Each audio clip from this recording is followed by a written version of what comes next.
free hari ini.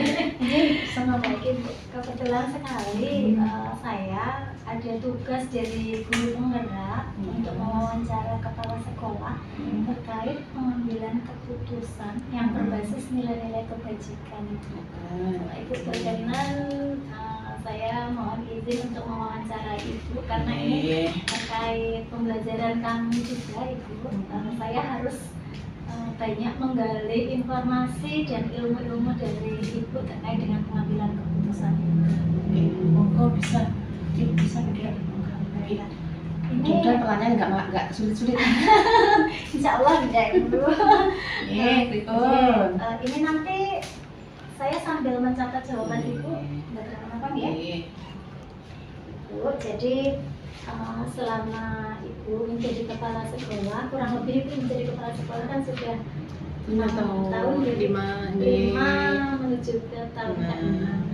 Ibu terkait pengambilan keputusan, apakah selama ini Ibu dalam mengambil keputusan itu berdasarkan dilema etika atau berdasarkan bujukan moral atau mungkin pernah juga Dua-duanya gitu ya, jadi pernah juga kebujukan moralnya, pernah ke dilema etikanya sendiri. Nah, Ibu mohon maaf, kira-kira Ibu untuk mengidentifikasi kasus ini merupakan dilema etika atau merupakan bujukan moral, ini bagaimana Ibu? Caranya. Berarti dari pengalaman pribadi bikin kalau sesuai dengan pertanyaan Pike tadi, dari pengalaman yang saya jalani selama ini kita memang sering dihadapkan oleh berbagai masalah. Yang masalah itu mungkin bisa masuk dilema etika maupun bujukan moral. Tetapi kita tetap pada berpegang teguh pada aturan dan norma yang ada maupun peraturan-peraturan yang ada di sekolah. Dalam pengambilan keputusan dalam menghadapi masalah ini, kita kadang juga ada bujukan moral yang sekiranya itu kurang nggak pas dalam mengidentifikasi masalah atau kasus-kasus yang ada di sekolah.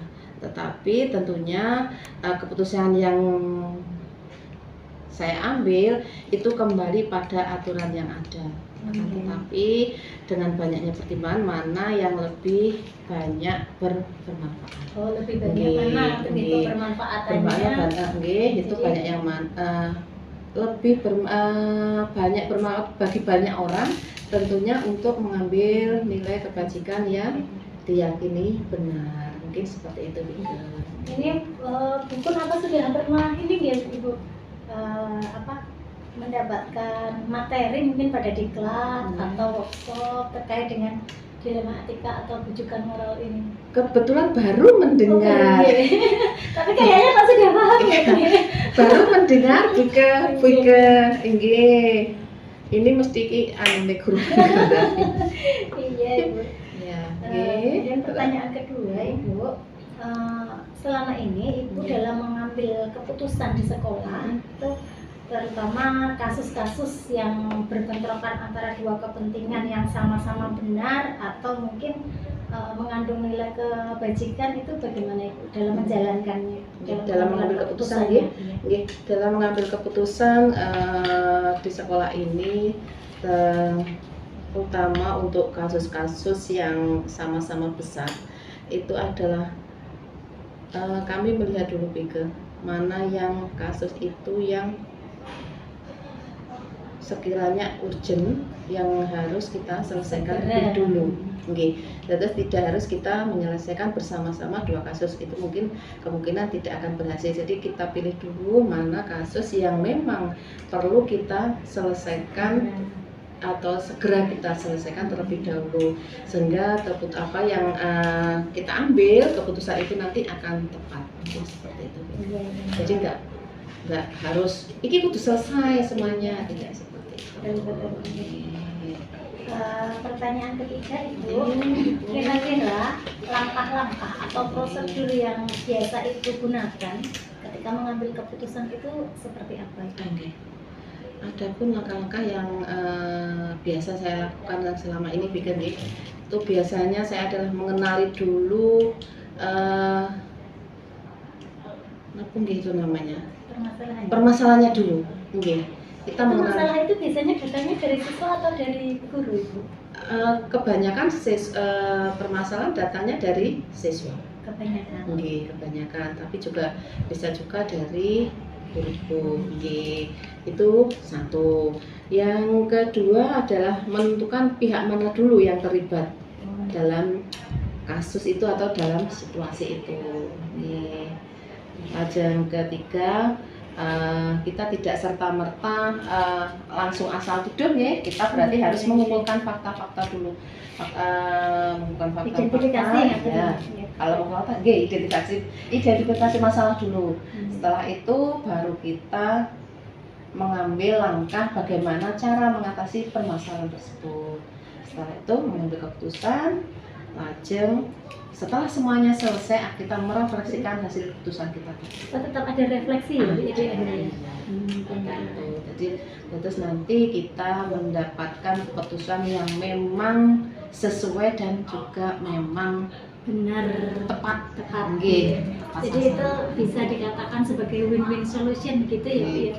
Misal ada dua nilai-nilai kebajikan yang berbenturan, ya itu merupakan win-win solution-nya.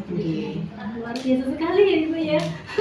Selama ini ternyata sudah menerapkan dilema etika. Mungkin walaupun belum baru mendengar apa itu dilema etika, ternyata sudah dilaksanakan. Mungkin di diklat dulu sudah ada. Belum bikin sama sekali. Di diklat kepala sekolah dulu buat ada. Berarti ini benar-benar materi yang baru juga ini. Cuma mungkin itu sering kita temui permasalahan itu cuma namanya aja. Ini namanya ini kita yang belum paham. Istilah-istilahnya mungkin ada beberapa yang istilah baru gitu. Kemudian Ibu, untuk pertanyaan keempat, hal-hal apa saja yang selama ini Ibu anggap efektif dalam pengambilan keputusan, khususnya pada kasus-kasus dilema etika? Dalam pengambilan keputusan pada permasalahan kasus-kasus dilema etika ini, biasanya kita dengan memberikan jeda pada aktivitas yang dilakukan, kita untuk berpikir sejenak dengan melibatkan pihak-pihak yang terkait. Berarti tidak cuma kita saja, berarti kita melibatkan stakeholder yang ada di sekolah ini dengan untuk melakukan langkah-langkah yang sehingga kita itu dapat mengambil keputusan yang tepat seperti itu. Terus untuk pengambilan keputusan ini kita melibatkan banyak stakeholder yang ada di sekolah, sehingga keputusan yang diambil itu memang nanti bisa. Itu juga ada jeda waktu tadi ya, atau memberikan sedikit waktu untuk kita memikirkan permasalahan tersebut. Betul. Terima kasih Bu. Masuk ke pertanyaan kelima. Kira-kira Ibu selama ini yang menjadi tantangan Ibu sebagai kepala sekolah dalam pengambilan keputusan pada kasus-kasus dilema etika khususnya itu apa saja Ibu kira-kira yang menjadi tantangan Ibu selama ini? Yang selama ini menjadi tantangan saya adalah mungkin antara mau mengambil keputusan dengan hati kita itu berbeda. Berbenturan dengan hati nurani. Seperti itu. Tetapi untuk pengambilan keputusan ini pada kasus-kasus dilema etika itu adalah menentukan nilai kebajikan yang mana akan kita gunakan sebagai langkah untuk mengambil keputusan seperti itu. Tentunya semuanya itu nanti kita pertimbangkan sehingga hasil keputusannya itu adalah yang terbaik yang didapat. Mungkin seperti itu. Kemudian Ibu, ketika ada permasalahan, apakah Ibu, misalnya siswanya bermasalah ya, dua siswa yang mungkin berantem atau berkelahi gitu ya, apakah ibu langsung saat itu juga, seketika di waktu itu juga ibu langsung menyelesaikan permasalahan itu, atau mungkin ibu membuat jadwal dengan anak-anak, dengan orang tua, dengan bapak ibu guru terkait penyelesaian masalah itu, misal di nanti penyelesaiannya jam 2 dulu gitu, atau langsung seketika ketika ada permasalahan itu? Kalau saya biasanya kalau ada permasalahan dengan anak itu saya langsung selesaikan seketika. Oke. Tetapi untuk kalau memang itu permasalahannya berat, berhubungan nanti kita harus memanggil orang tua, itu biasanya ada jeda mungkin besok dan sebagainya, sehingga permasalahan yang terjadi bisa selesai antara siswa selesai dengan orang tua selesai, seperti itu. Dan nanti emosi mungkin tidak bercampur di situ ya, kalau misal kita menjadwalkan besok, mungkin hati kita juga lebih tenang dalam mengambil mungkin keputusan. pada waktu kita menyelesaikan masih ada emosi karena melihat anak yang bertengkar seperti itu, tapi nanti kalau misalkan sudah kita tunda besok, kita dengan orang tua, itu sudah suasana sudah agak nyaman. Tapi emosi kayak gitu pernah juga ya Bu memancing kita, ngerti ya? Misal ada siswa yang bermasalah, nah itu kita terpancing atau sering mungkin ya? Sering ya, sering, karena memang berarti berat juga manusia mengambil keputusan itu ya? Iya, manusiawi Bika, karena kita memang anak-anak itu kan juga kadang memancing kita memancing emosi kita, tapi kita sebagai pimpinan juga nggak boleh lah. Bagaimana kita memanage perasaan kita, emosi kita, karena itu anak-anak kita kita menyelesaikan dengan kepala dingin. Mungkin ada tips Ibu supaya penyelesaian kasus itu bisa dengan kepala dingin, bisa dengan tenang gitu. Kalau Karena saya melihat selama ini Ibu dalam menyelesaikan masalah itu kan tepat dan dalam kondisi tenang. Iya. Mungkin bisa sebenarnya tidak seperti yang dibayangkan, karena kita harus kepala dingin. Kalau nanti kita dengan dengan emosi yang meluap-luap, otomatis kita tidak menyelesaikan permasalahan yang sedang terjadi, seperti itu. Kalau anak pun kalau lagi dia marah, berantem, kita sakit marah, dia masih malah dia juga tidak, emosinya tidak meredam, malah dia juga nanti terpancing emosi. Kalau kita menghadapinya dengan lemah lembut, insya Allah anak itu akan terbawa juga. Seperti itu. Kalau di situasi apapun ya, di kasus apapun insya Allah seperti itu. Kepala dingin, kita berbicara dengan bahasa batin. Insya Allah permasalahan akan bisa terselesaikan. Karena kalau memang itu kita menyelesaikan dengan kita juga ikut emosi, itu tadi permasalahan tidak akan selesai, malah nanti runyam. Walaupun kita nanti juga misal kita menyelesaikan permasalahan dengan orang tua juga seperti orang tua juga akan malah tambah marah, tidak malah Tapi pernah nggak Bu, kita sebagai pihak sekolah, mungkin ini kan ujung tombak pengambilan keputusan di ibu kepala sekolah, pernah nggak sebagai seorang kepala sekolah itu merasa harus ngalah dengan wali murid, dengan anak-anak gitu? Apakah itu juga pernah terjadi gitu, mungkin di kasus-kasus tertentu? Sebenarnya pernah juga gitu, tapi enggak, kita ngalahnya tidak berarti kita tuh kalah. Kita ngalahnya supaya orang tua itu juga bisa tahu aturan yang ada di sekolah. Karena ini anak pun juga bukan berarti kepala sekolahnya lembek, tidak seperti itu.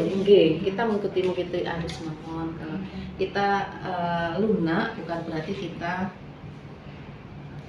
lembek. Ya. Jadi tapi tetap sesuai dengan aturan yang ada. Betul. Baik, itu untuk pertanyaan ke-7.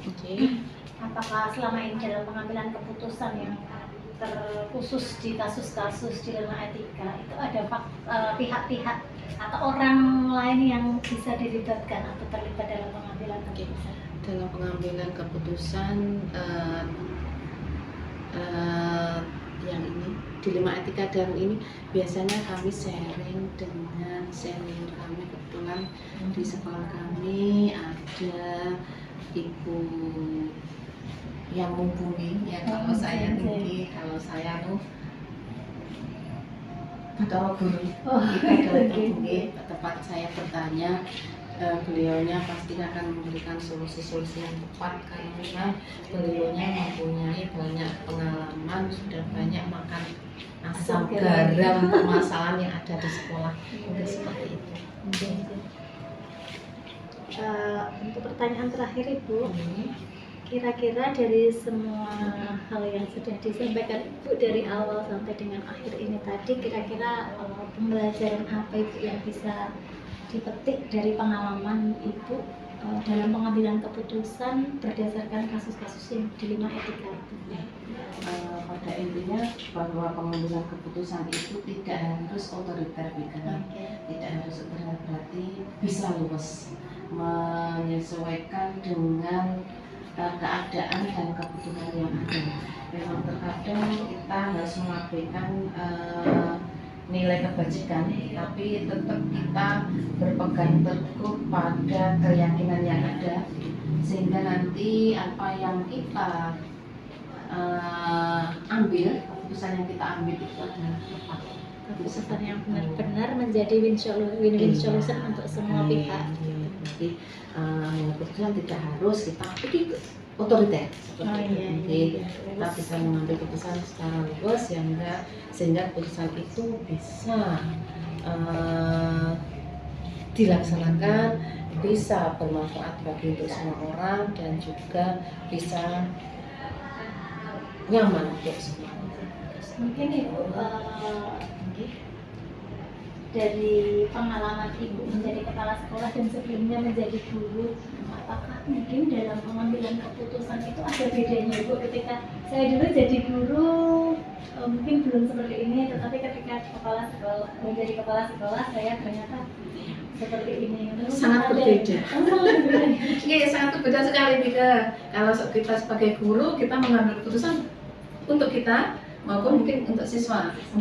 Tetapi kita sebagai pembina sudah lain lagi. Keputusan yang kita ambil harus benar-benar tepat dan tepat sasaran, karena yang saya nanti kalau misalkan keputusan itu kita ambilnya kita tidak mengambil secara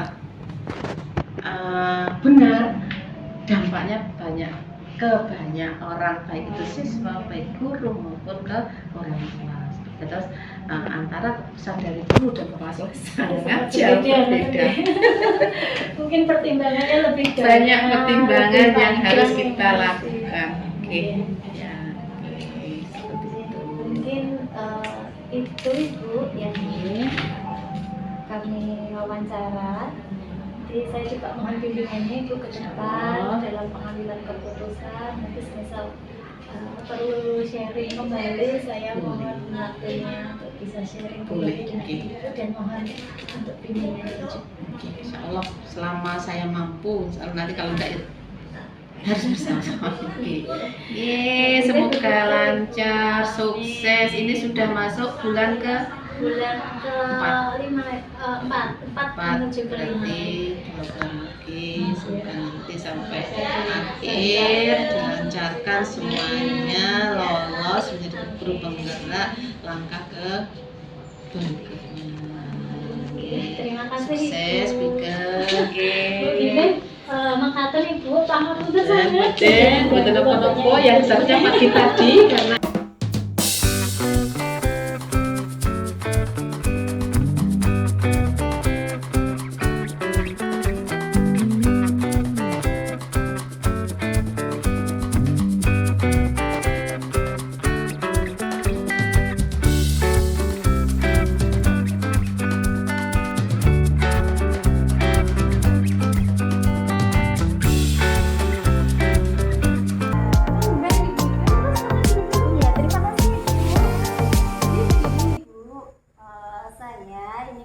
calon guru penggerak angkatan 9 terkait dengan penugasan yang ada di modul 3.1.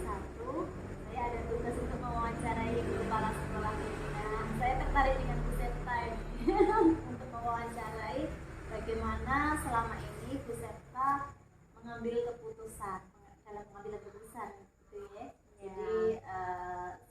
belajar banyak dari Ibu. Nanti apa saja hal-hal yang bisa saya ambil ilmunya selain dari LMS tentunya, saya juga ingin menimba banyak ilmu dari Ibu Septa. Apakah Ibu Septa berkenan untuk saya wawancara? Iya, silahkan. Terima kasih sekali Ibu. Kita langsung ke pertanyaan aja nih ya, Ibu Septa. Ibu Septa, selama ini bagaimana sih caranya Bu Septa itu membedakan, mengidentifikasi kasus-kasus mana yang masuk ke dalam dilema etika dan kasus-kasus mana nih yang mungkin masuk ke dalam rujukan moral? Ya, baik. Jadi ketika kita ada di lembaga seperti ini pastinya kan banyak sekali permasalahan yang muncul, kasus-kasus yang muncul. Nah, untuk membedakan masalah ini termasuk dilema etika atau rujukan moral, maka kita kembalikan ke argumen. Jadi kan yang namanya dilema etika itu sebuah permasalahan bernilai benar atau benar, ya. Sedangkan rujukan moral itu kan antara benar dan salah. Jadi dari kasus-kasus yang ada, jadi kita bisa melihat misalnya seperti rujukan moral, itu kan antara benar dan salah. Nah, pengambilan keputusannya kita harus mengembalikan ke norma-norma yang ada. Jadi norma-norma yang berlaku, mana yang tidak boleh, mana yang boleh, itu tetap kita pegang teguh. Jadi kita bisa mengambil keputusan yang benar akhirnya, seperti itu. Sedangkan masalah dilema etika itu kan benar dengan benar. Nah, itu kita bisa mengidentifikasi dulu gitu. Jadi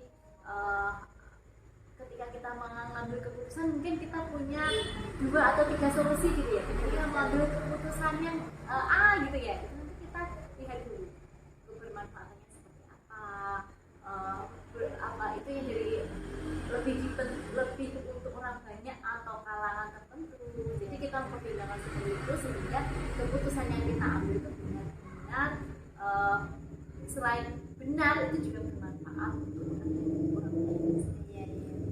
Jadi intinya lebih harus bermanfaat gitu ya Ibu ya. Betul sekali.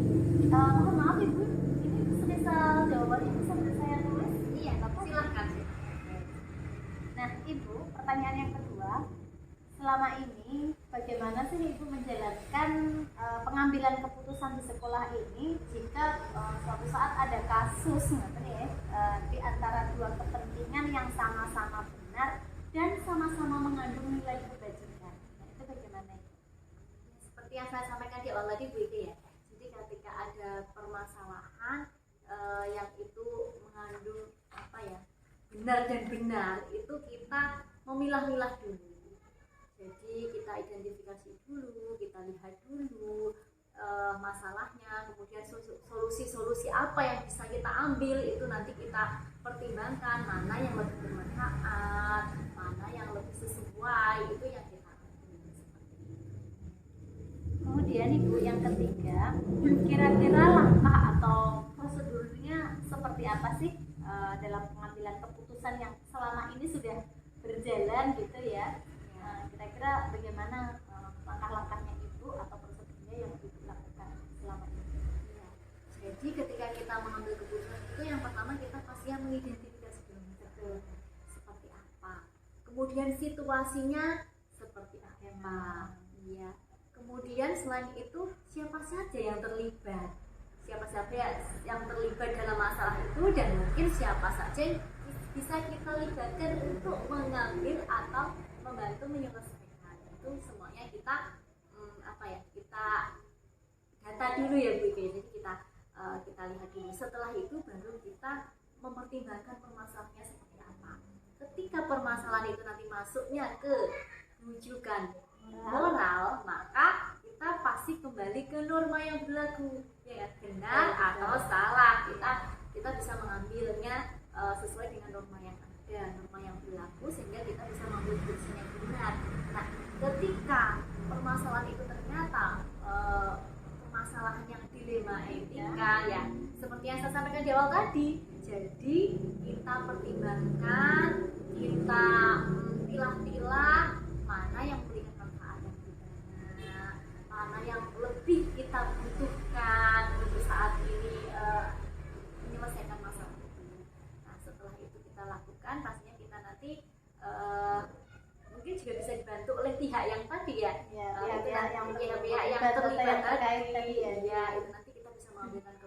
keputusan yang pastinya keputusan itu menjadi keputusan bersama dan bermanfaat untuk semua orang. Ya, dan bisa menjadi win-win solution untuk semuanya. Iya, Gitu betul ya. sekali. Luar biasa sekali ini Ibu Serta. Ibu Serta sudah berapa lama menjadi kepala sekolah? Sudah 1 tahun ini. Kurang lebih 1 tahun.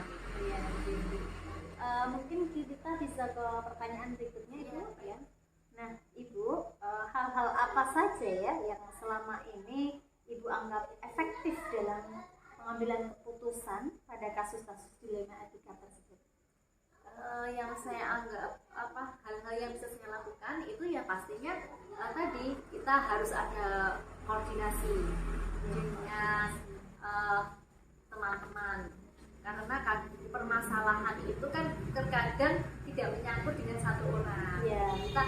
Kita perlu mendapat masukan juga sebelum kita mengambil keputusan. Kita perlu mendapat masukan yang pastinya sudah diawali dengan identifikasi masalah. Jadi memang benar-benar masalah yang kita ambil, keputusan yang kita ambil ini keputusan yang terbaik. Intinya harus ada koordinasi dengan semua pihak gitu ya, untuk mengidentifikasinya gitu ya. Kemudian Ibu, hal-hal apa saja mungkin selama ini menjadi tantangan tersendiri buat Ibu dalam pengambilan keputusan, tapi khususnya ini pada kasus-kasus dilema etika ini Ibu? Iya, kalau kita untuk tujuan moral kita sudah jelas ya Bu itu ya. Jadi misalnya benar salah kita kembalikan ke norma. Tapi kalau dilema etika ini memang benar-benar kita harus hati-hati sekali dalam pengambilan keputusan. Jadi banyak hal yang harus kita pertimbangkan. Jadi mungkin kadang-kadang kita dalam mengambil keputusan tidak bisa langsung, kita bisa memberikan jeda, kemudian kita bisa mencari pertimbangan ke guru senior, kemudian ke kepala sekolah senior yang lain tentang kasus yang mungkin sama seperti itu. Jadi memang pengambilan keputusan tentang dilema etika ini memang harus hati-hati, perlu dipertimbangkan baiknya, dan pastinya ya tadi keputusan yang kita ambil itu yang terbaik dan pastinya memberikan kebermanfaatan pada semuanya, pada yang lebih banyak. Luar biasa sekali loh Ibu. Penyelesaiannya yang sangat luar biasa ya. Semoga nanti bisa keluar ke saya ilmunya, saya bisa ilmunya gitu ya. Saya yakin juga pasti bisa.